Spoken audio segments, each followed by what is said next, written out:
सत साहिब सतगुरुदेव की जय। बंदी छोड़ कबीर साहिब जी की जय। बंदी छोड़ गरीबदास जी महाराज जी की जय। स्वामी राम देवानंद जी गुरु महाराज जी की जय हो। सर्व संतों की जय, सर्व भक्तों की जय, धर्मी पुरुषों की जय। श्री काशी धाम की जय, श्री सुडानी धाम की जय, श्री क्रोथा धाम की जय, श्री बरवाड़ा धाम की जय। सत साहिब। भक्ति ना करके इंसान अपने बच्चों को सुखी करने के लिए कोई आगा पीछा नहीं देखता। कोई व्यवसाय करता है, छक्के 2 नंबर हेरा फेरी कितनी कर ले वह थोड़ी मानता है। तो बच्चों को वही मिलना दो उनकी किस्मत में। एक व्यक्ति मत रोवा था, कई साल की बात होगी, शुरुआत थी हमारी।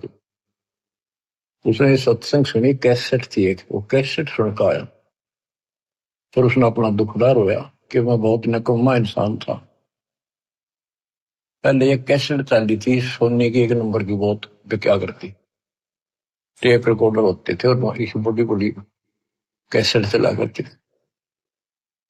मेरी सोनी की दुकान थी इलेक्ट्रॉनिक्स, उसमें कैसेट, टेप रिकॉर्डर, रेडियो आदि बेचा करता। मैं डुप्लीकेट सोनी की वो बना करता रील, जो मुझे 2 रुपए में पड़ती थी, और सोनी का ओरिजिनल रेट 35 रुपए था। 35 में बेचा करता। मैं मालूम हो गया। इकलौते पुत्र को सुखी करने के लिए। इकलौता पुत्र जब 21 साल का हो गया, शादी निकट थी, उसके दोनों किडनी फेल हुई।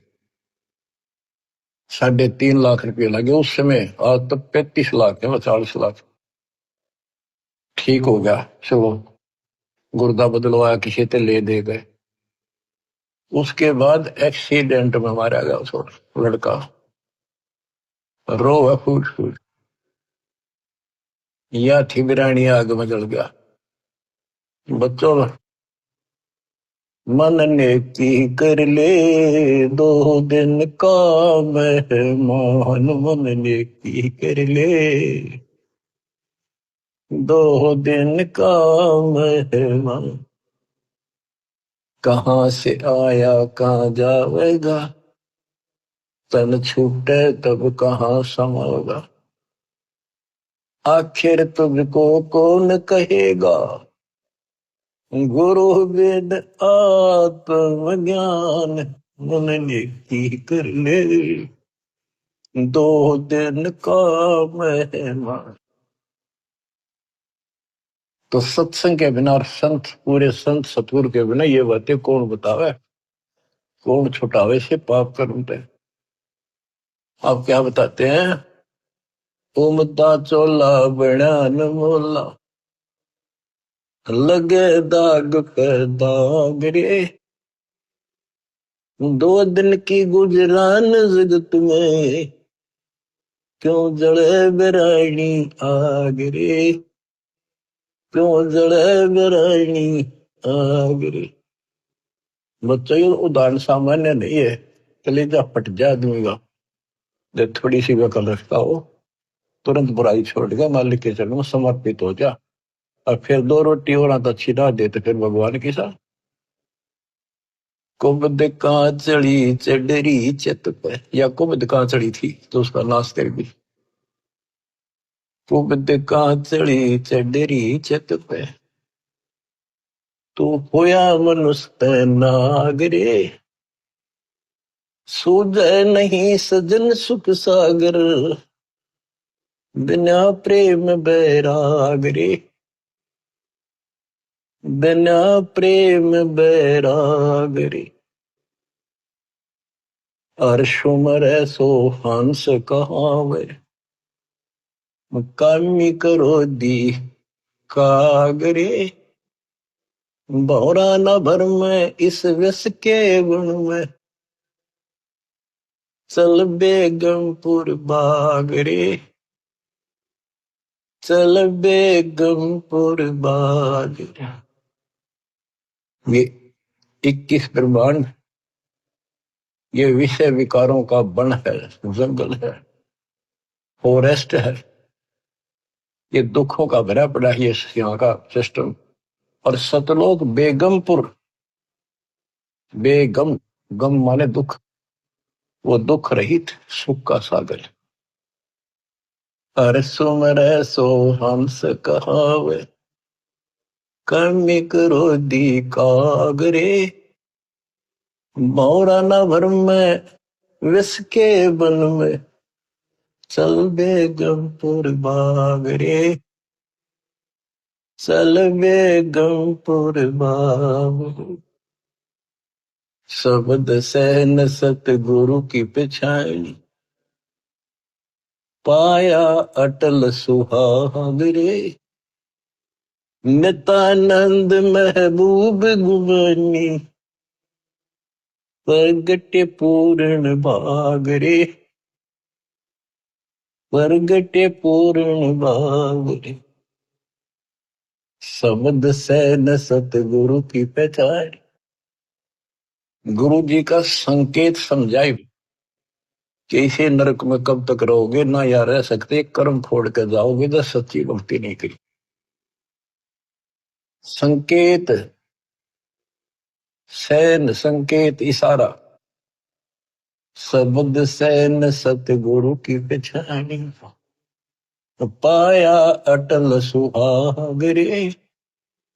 नित्यानंद महबूब गुमानी, प्रगट पूर्ण भागरे, प्रगट पूर्ण भागरे। देखो अपने गुरु के प्रति कितना लगाव दिखाया है। नित्यानंद के गुरु जी थे गुमानी दास वैष्णव। देखो बच्चों, खेल चाहे डिस्ट्रिक्ट स्तर का लेवल का है, चाहे राष्ट्रीय स्तर का, चाहे अंतरराष्ट्रीय स्तर का, उनके नियम एक जैसे होते, लेकिन लाभ न्यारा न्यारा। इसी प्रकार ये वैष्णव साधु थे, गुमानी दास थी, और ये गुरु पद पर, सही गुरु पद पर थे विष्णु जी के। क्योंकि सुखदेव ऋषि स्वर्ग से आकर इनको मिला था, इनको विष्णु जी का पाठ पढ़ाया, और हमारे को सतलोक से स्वयं परमात्मा हमारे गुरुदेव गरीबदास जी को मिले, उनको सतलोक का पाठ पढ़ाया। और वो परंपरा हमारे पास है, विष्णु वाली परंपरा नित्यानंद जी के पास थी। अब उसको इतना ही ज्ञान था, उसके ऊपर कुर्बान होगा, उस सत्र का लाभ उसने जरूर मिला होगा। तो अब हमारी आंख खुल गई कि इतना कुछ किया उस महापुरुष ने, और बात वही की वही रहेगी। अपनी किस्मत सराहो ही बात। गरीब सतगुरु के सजदा करूं, कर्म छुटाए कोट। जो ऐसे सतगुरु की निंदा करे, यम तोड़ेंगे होठ। तो बच्चों क्या कहता है नित्यानंद जी? नित्यानंद महबूब गुमानी, महबूब सबसे प्रियतम, सबसे प्रिय आइटम मेरे गुरुदेव महबूब मुझे मिले। कोई पूर्ण भाग पिछले संस्कार उदय हुआ मेरा, तब ये सतगुरु संत मिले। बच्चों, ये निष्कर्ष निकाला जा रहा है दात मार्ग का कि सतगुरु के सजदा करो, कर्म छुपाए कोटि। जो सतगुरु की निंदा करे, जब तोड़ेंगे कोट। सत साहिब जी, इस वीडियो के बनाने का उद्देश्य हमारा किसी को भी नीचा दिखाना या किसी की भावनाओं को ठेस पहुंचाने का नहीं है। इस वीडियो के बनाने का उद्देश्य हमारा जगत गुरु तत्वदर्शी संत रामपाल जी महाराज जी के ज्ञान को जन जन तक पहुंचाना है। तो आइए देखते हैं संत रामपाल जी महाराज जी के अध्यात्म ज्ञान को उनके द्वारा लिखी गई पुस्तक जीने की राह, पेज नंबर 4 से। मानव जीवन की आम धारणा। जब तक यथार्थ आध्यात्मिक ज्ञान नहीं होता तो जन साधारण की धारणा होती है कि बड़ा होकर पढ़ लिख कर अपने निर्वाह की खोज करके विवाह कराकर परिवार पोषण करेंगे, बच्चों को उच्च शिक्षा तक पढ़ाएंगे, फिर उनको रोजगार मिल जाए, उनका विवाह करेंगे, परमात्मा संतान को संतान दे, फिर हमारा कर्तव्य पूरा हुआ। कई बार गांव या गवांड यानी पड़ोसी गांव के वृद्ध इकट्ठे होते तो आपस में कुशल मंगल जानने तो एक ने कहा कि परमात्मा की कृपा से 2 लड़के तथा 2 लड़की हैं। कठिन परिश्रम करके पाला पोसा तथा पढ़ाया लिखाया विवाह कर दिया है। सबके सब बेटा बेटियों वाले हैं। मेरा कार्य पूरा हुआ। 75 वर्ष का हो गया हूँ। अब बेशक मौत हो जाए, मेरा जीवन सफल हुआ। वंश बेल चल पड़ी, संसार में नाम रहेगा। विवेचन, उपरोक्त प्रसंग में जो भी प्राप्त हुआ वह पूर्व निर्धारित संस्कार ही प्राप्त हुआ, नया कुछ नहीं मिला। Page number 5। एक व्यक्ति का विवाह हुआ, संतान रूप में बेटी हुई। मानव समाज की धारणा रही है कि पुत्र नहीं है तो उसका वंश नहीं चलता, यानी परंतु आध्यात्मिक ज्ञान की दृष्टि से पुत्र पुत्री में कोई अंतर नहीं माना जाता। आशा लगी कि दूसरा पुत्र तो बेटा होगा, दूसरी भी लड़की हुई। फिर आशा लगी कि परमात्मा तीसरा तो पुत्र दे, परंतु तीसरी भी लड़की हुई। इस प्रकार कुल 5 बेटियां हुई, पुत्र का जन्म हुआ ही नहीं। इस उदाहरण से स्पष्ट होता है कि न तो मानव का चाहा हुआ और न ही किया हुआ। जो कुछ हुआ संस्कार वश ही हुआ। यह परमेश्वर का विधान है। मानव शरीर प्राप्त प्राणी को वर्तमान जन्म में पूर्ण संत से दीक्षा लेकर भक्ति करनी चाहिए तथा पुण्य दान धर्म तथा शुभ कर्म अवश्य करने चाहिए। अन्यथा पूर्व जन्म के पुण्य मानव जीवन में खा खर्च कर खाली होकर परमात्मा के दरबार में जाएगा। फिर पशु आदि के जीवन भोगने पड़ेंगे। जैसे किसान अपने खेत में गेहूं, चना आदि बीजता है, फिर परिश्रम करके उन्हें परिपक्व करके घर लाकर अपने कोठे यानी कक्ष में भर लेता है। यदि वह पुण्य बीज बोकर फसल तैयार नहीं करता है और पूरे वर्ष के गेहूं व चने को खा खर्च रहा है, तो वर्तमान में तो उसे कोई आपत्ति नहीं आएगी, क्योंकि पूरे वर्ष के गेहूं चना शेष है। परंतु एक दिन वह पूर्व वाला संग्रह किया अन्न समाप्त हो जाएगा और वह किसान परिवार भिखारी हो जाएगा। ठीक इसी प्रकार मानव शरीर में जो भी प्राप्त हो रहा है वह पूर्व के जन्मों का संग्रह है। यदि वर्तमान में शुभ कर्म तथा भक्ति नहीं की तो भविष्य का जीवन नरक हो जाएगा। अध्यात्म ज्ञान होने के पश्चात मानव बुद्धिमान किसान की तरह प्रति वर्ष प्रत्येक मौसम में दान धर्म समरण रूपी फसल बोएगा तथा अपने घर में संग्रह करके खाएगा तथा बेचकर अपना खर्च भी चलाएगा। यानी पूर्ण गुरु जी से दीक्षा लेकर उनके बताए अनुसार साधना तथा दान धर्म प्रति समागम में करके भक्ति धन को संग्रह करेगा। इसलिए परम संत मानव को जीने की राह बताता है। उसका आधार सत्य आध्यात्मिक ज्ञान सर्व ग्रंथों से प्रमाणित होता है। जैसा कि पूर्वोक्त प्रसंग में एक वृद्ध ने बताया कि सर्व संतान का पाल पोष कर विवाह कर दिया। मेरे मानव जीवन का कार्य पूरा हुआ, मेरा जीवन सफल हुआ। अब बेशक मौत आ जाए, विचारणीय विषय है कि उसने तो पूर्व का जमा ही खर्च कर दिया, भविष्य के लिए कुछ नहीं किया, जिस कारण से उस व्यक्ति का मानव जीवन व्यर्थ गया। कबीर जी ने कहा है कि क्या मांगू कुछ थिर ना रहाई, देखत नैन चला जग जाई। 1 लाख पूत 1.25 लाख नाती, उस रावण के दीवा न बाती। भावार्थ, यदि एक मनुष्य एक पुत्र से वंश बेल को सदा बनाए रखना चाहता है तो यह उसकी भूल है। जैसे श्रीलंका के राजा रावण के 1 लाख पुत्र थे तथा 1.25 लाख नाती। Page number 6। वर्तमान में उसके कुल में कोई घर में दीप जलाने वाला भी नहीं है, सब नष्ट हो गए। इसलिए हे मानव, परमात्मा से यह क्या मांगता है जो स्थायी ही नहीं है। यह अध्यात्म ज्ञान के अभाव के कारण प्रेरणा बनी है।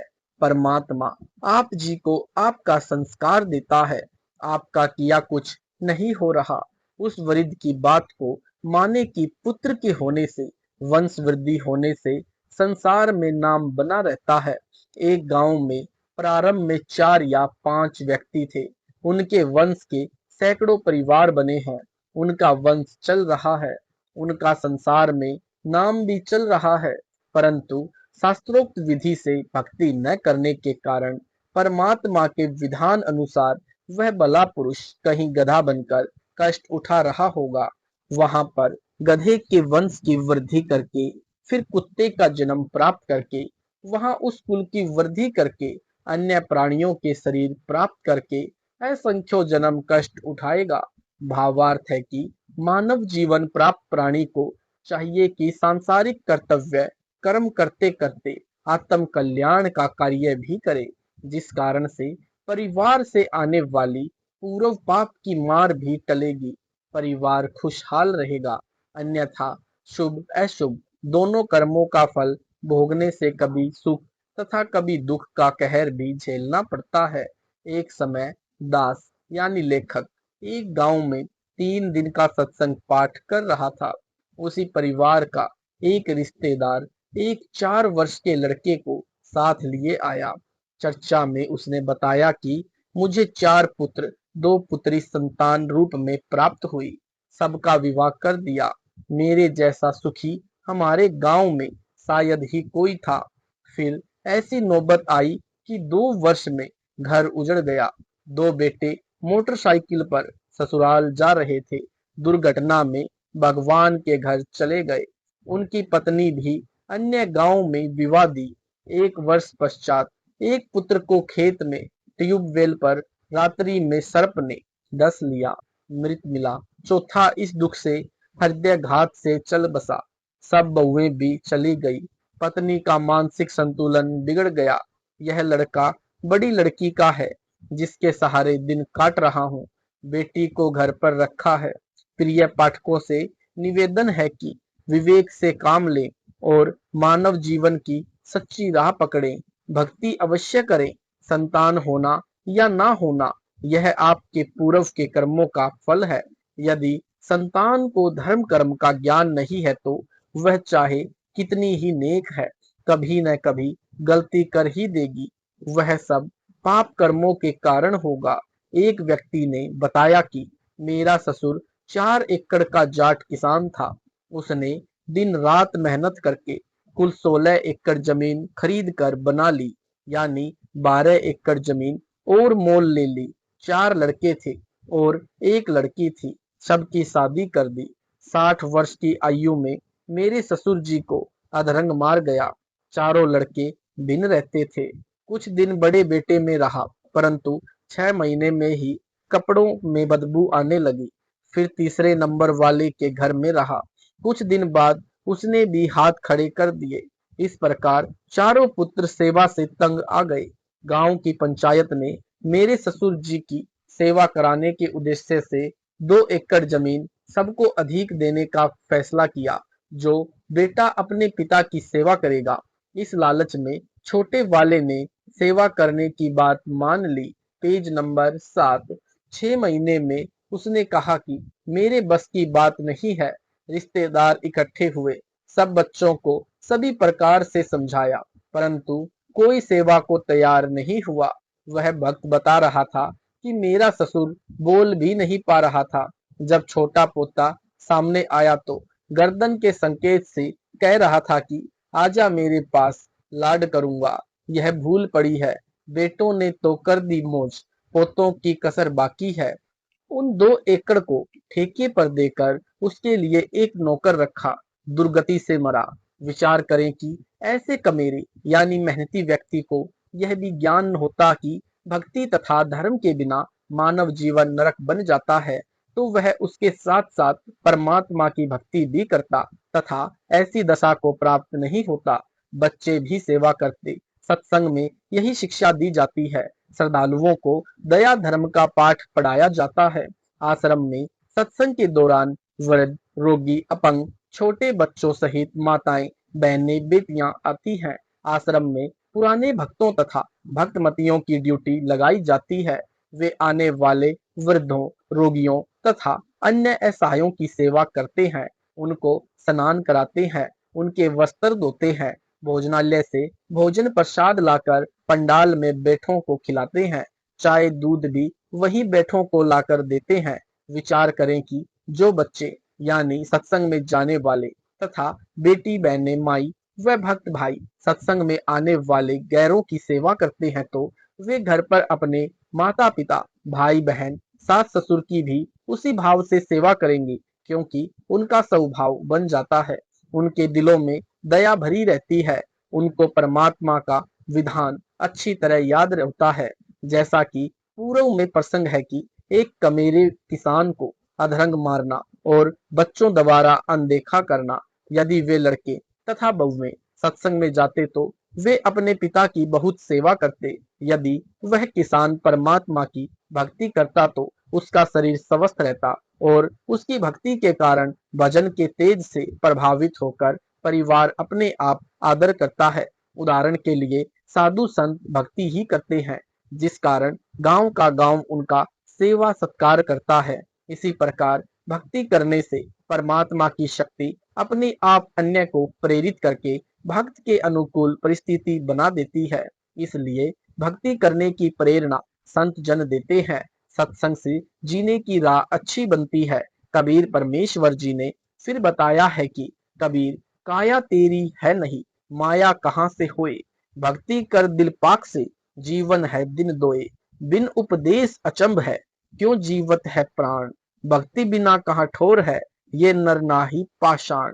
भावार्थ, परमात्मा कबीर जी कह रहे हैं कि हे भोले मानव, मुझे आश्चर्य है कि बिना गुरु से दीक्षा लिए किस आशा को लेकर जीवित है।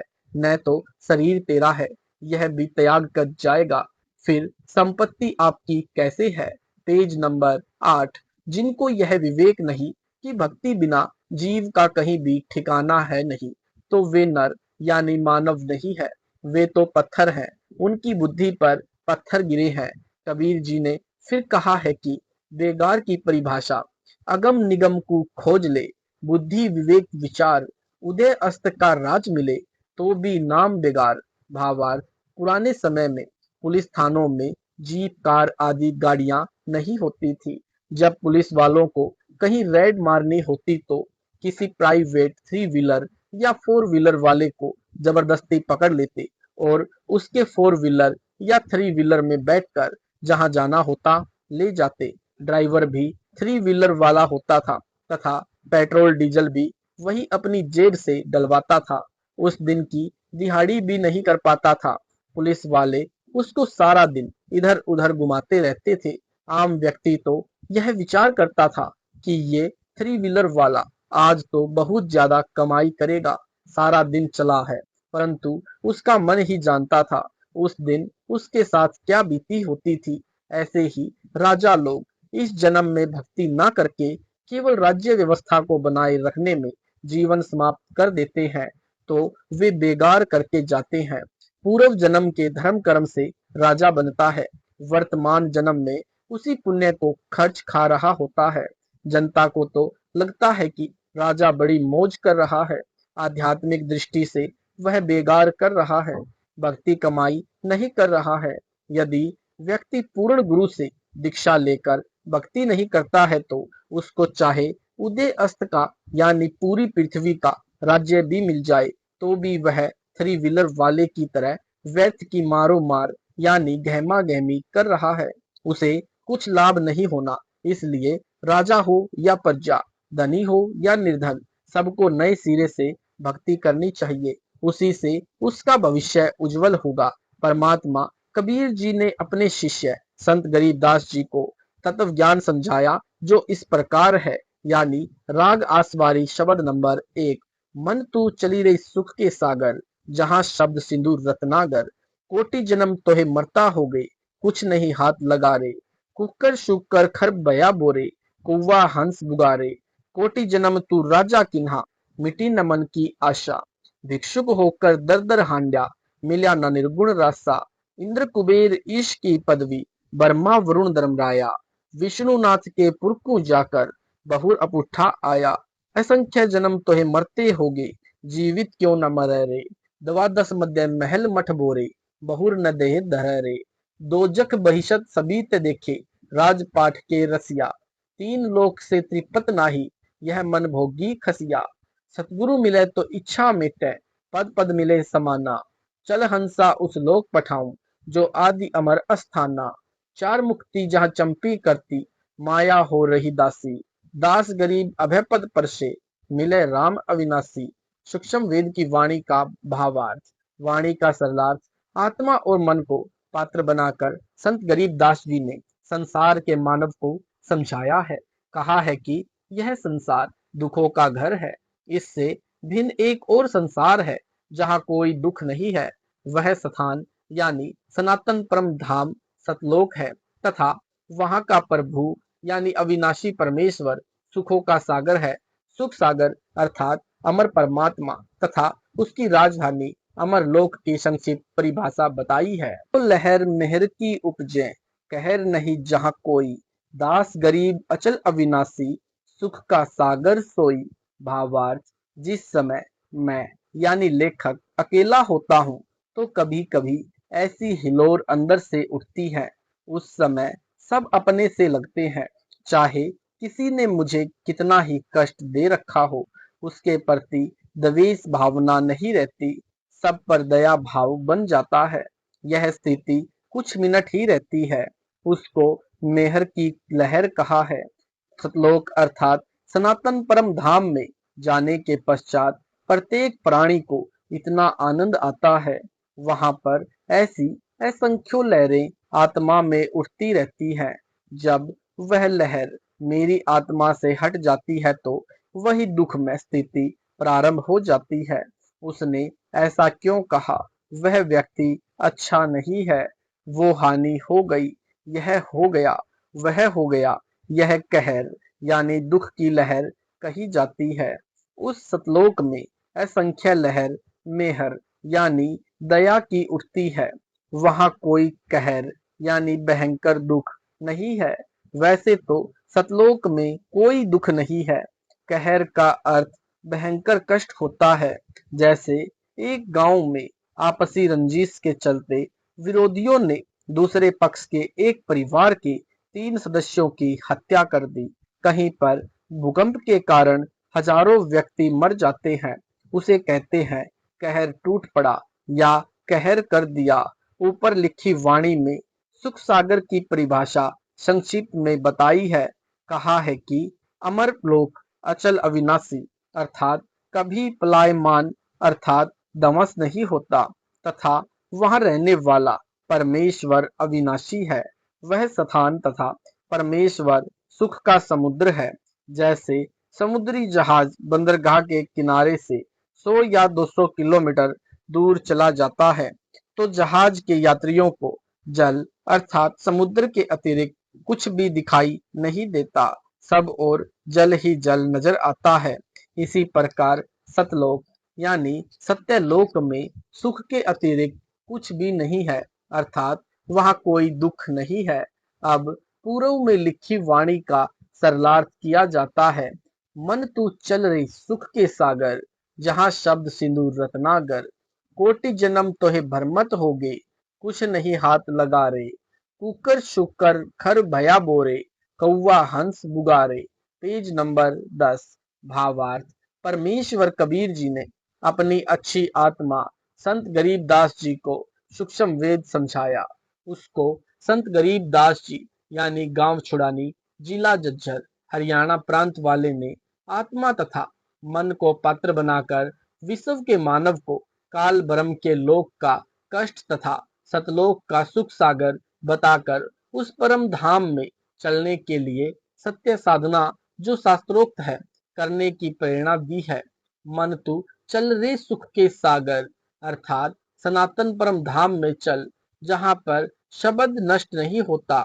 इसलिए शब्द का अर्थ अविनाशीपन से है कि वह स्थान अमर तव का सिंधु अर्थात सागर है जो मोक्ष रूपी रत्न का आगर अर्थात खान है। इस काल ब्रह्म के लोक में आप जी ने भक्ति भी की, परंतु शास्त्र अनुकूल साधना बताने वाले तत्वदर्शी संत न मिलने के कारण आप करोड़ों जन्मों से भटक रहे हो। करोड़ों अरबों रुपए संग्रह करने में पूरा जीवन लगा देते हो, फिर मृत्यु हो जाती है। वह जोड़ा हुआ धन जो आपके पूर्व के संस्कारों से प्राप्त हुआ था, उसे छोड़कर संसार से चला गया। उस धन के संग्रह करने में जो पाप किए वे आप जी के साथ गए। आप जी ने उस मानव जीवन में तत्वदर्शी संत से दीक्षा लेकर शास्त्र विधि अनुसार भक्ति की साधना नहीं की, जिस कारण से आपको कुछ हाथ नहीं आया। पूर्व के पुण्यों के बदले धन ले लिया, वह धन यहीं रह गया, आपको कुछ भी नहीं मिला। आपको मिले धन संग्रह तथा भक्ति शास्त्र अनुकूल न करने के पाप, जिनके कारण आप कुकर यानी कुत्ता खर, गधा, सुकर यानी सुअर, कौवा यानी एक पक्षी, हंस यानी एक पक्षी जो केवल सरोवर में मोती खाता है, बुगा यानी बगुला पक्षी आदि आदि की योनियों को प्राप्त करके कष्ट उठाया।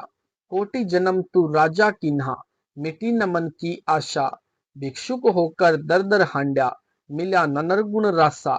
सरलार्थ, हे मानव, आप जी ने काल की कठिन से कठिन साधना की, घर त्याग कर जंगल में निवास किया, फिर गांव या नगर में घर घर के द्वार पर हांड्या अर्थात घूमा। भिक्षा प्राप्ति के लिए जंगल में साधनार्थव साधक निकट के गांव या शहर में जाता है। एक घर से भिक्षा पूरी नहीं मिलती तो अन्य घरों से भोजन करके जंगल में चला जाता है। कभी कभी तो साधक एक दिन भिक्षा मांग कर लाते हैं, उसी से 2-3 दिन निर्वाह करते हैं। रोटियों को पतले कपड़े रुमाल जैसे कपड़े को छालना कहते हैं। छालने में लपेटकर वृक्ष की टहनियों से बांध देते थे। वे रोटियां सूख जाती हैं, उनको पानी में भिगोकर नरम करके खाते थे। वे प्रतिदिन भिक्षा मांगने जाने में जो समय व्यर्थ होता था, उसकी बचत करते उस समय को काल ब्रह्म की साधना में लगाते थे। भावार्थ है कि जन्म मरण से छुटकारा पाने के लिए अर्थात पूर्ण मोक्ष प्राप्ति के लिए वेदों में वर्णित विधि तथा लोक वेद से घोर तप करते थे। उनको तत्वदर्शी संत न मिलने के कारण निर्गुण रासा अर्थात गुप्त ज्ञान, जिसे तत्व ज्ञान कहते हैं, उस नहीं मिला, क्योंकि यजुर्वेद अध्याय 40 मंत्र 10 में तथा चारों वेदों का सारांश रूप श्रीमद् भगवत गीता अध्याय 4 श्लोक 32 तथा 34 में कहा है कि जो यज्ञों अर्थात धार्मिक अनुष्ठानों का विस्तृत ज्ञान स्वयं सच्चिदानंद घन ब्रह्म अर्थात परम अक्षर ब्रह्म अपने मुख कमल से बोलकर सुनाता है, वह तत्व ज्ञान अर्थात सूक्ष्म वेद है। गीता ज्ञान दाता ब्रह्म ने कहा है कि उस तत्व ज्ञान को तू तत्व ज्ञानियों के पास जाकर समझ। उनको दंडवत प्रणाम करने से, नम्रता पूर्वक प्रश्न करने से वे परमात्मा तत्व को भली भांति जानने वाले तत्वदर्शी संत तुझे तत्व ज्ञान का उपदेश करेंगे। इससे सिद्ध हुआ कि तत्व ज्ञान न वेदों में है और न ही गीता शास्त्र में। यदि होता तो एक अध्याय और बोल देता, वह कह देता कि तत्व ज्ञान उस अध्याय में पढ़ें। संत गरीबदास जी ने मन के बहाने मानव शरीरधारी प्राणियों को समझाया है कि वह निर्गुण रासा अर्थात तत्व ज्ञान न मिलने के कारण काल ब्रह्म की साधना करके आप जी करोड़ों जन्मों में राजा बने, फिर भी मन की इच्छा समाप्त नहीं हुई, क्योंकि राजा सोचता है कि स्वर्ग में सुख है, वहां राज में कोई सुख चैन नहीं है, शांति नहीं है। निर्गुण रासा का भावार्थ, निर्गुण का अर्थ है कि वह वस्तु तो है परंतु उसका लाभ नहीं मिल रहा। वृक्ष के बीज में फल तथा वृक्ष निर्गुण रूप में है। उस बीज को मिट्टी में बीज कर सिंचाई करके उसके वह सतगुण यानी सरगुण वस्तु यानी वृक्ष को फल प्राप्त की जाती है। यह ज्ञान न होने से आम के आम व छाया से वंचित रह जाते हैं। सत साहेब जी, वीडियो अच्छा लगा तो वीडियो को लाइक करें, शेयर करें, कमेंट करें। ऐसे ही वीडियो देखने के लिए यूट्यूब पर हमारे चैनल संत रामपाल जी महाराज जी सत्संग चैनल को सब्सक्राइब जरूर करें।